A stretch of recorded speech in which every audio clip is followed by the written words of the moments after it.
Darmesh, just give us the details of this opening bid. Yeah, this bid, the information from this bid has come from our colleagues at Sky in Germany, as you mentioned, and it involves player plus cash. So what Sky Germany are reporting is that Chelsea have offered money, we don't know the exact amount of money, plus one of Tammy Abraham or Callum Hudson-Odoi. Now, they're also reporting that that bid, that opening offer, has been rejected by Borussia Dortmund. But what is clear is all of the talk with Chelsea being interested, it looks now that they are beginning to make that interest more formal. So they've made that offer to Borussia Dortmund, money plus one of those players, Tammy Abraham or Callum Hudson-Odoi, which Borussia Dortmund have rejected. Do expect Chelsea to go back in. Yeah, very interesting, isn't it? Because we've got this alleged depression around the pandemic of the market, uncertainty over who is worth what. But he's 20 years of age, bright future ahead. How likely is it that Haaland will move this summer? How likely? That's a good question. If you take what Borussia Dortmund are saying on face value, then Erling Haaland will not be leaving the club this summer. They have basically said that Erling Haaland, we are counting on him for next season.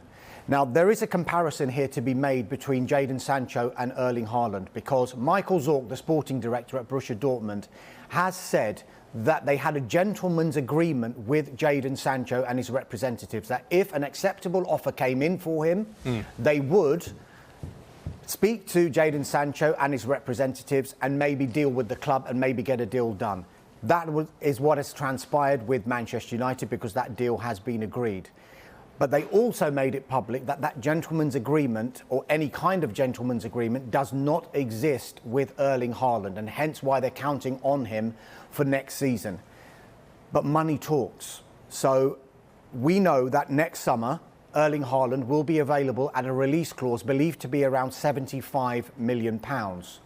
Now, Borussia Dortmund can say, we're counting on him next season and he's not for sale this summer. I just wonder, in the current climate, if a club was to come in with a bid, let's say around £150 million, would that be enough money to turn the heads of those in the hierarchy at Borussia Dortmund and say, look, this is too much money for us to resist? There is another comparison that you can make between Jadon Sancho and Erling Haaland as well, because some people have said Dortmund were asking for £108 million last summer for Jadon Sancho, take it or leave it from Manchester United by August the 10th. Both of those conditions were not met by Manchester United, and so Jadon Sancho stayed last summer. But what Manchester United did do towards the end of the transfer window was to make a last-minute bid for Jadon Sancho, which was worth around £91 million.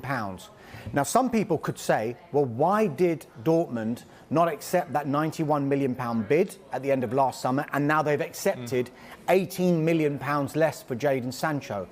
Well, Borussia Dortmund have probably weighed this up, and they thought, right, we'll keep Jadon Sancho, and if he ends up staying at Borussia Dortmund, he can help us get into the Champions League for next season. Now, if you think about the money that you can get from Champions League participation, that probably more than offset any kind of money that Manchester United would have paid last summer compared to this summer for Borussia Dortmund. Jadon Sancho played very well, as did Erling Haaland, in the back end of last season, helping Borussia Dortmund come from a seemingly impossible position to get Champions League football for next season. So the £18 million that potentially Borussia Dortmund have lost on Jadon Sancho, they're more than made up for with Champions League qualification. However, the Haaland issue is slightly different. It's £75 million next summer. Now, if they were to accept or get a bid of £150 million this summer, that's a £75 million differential.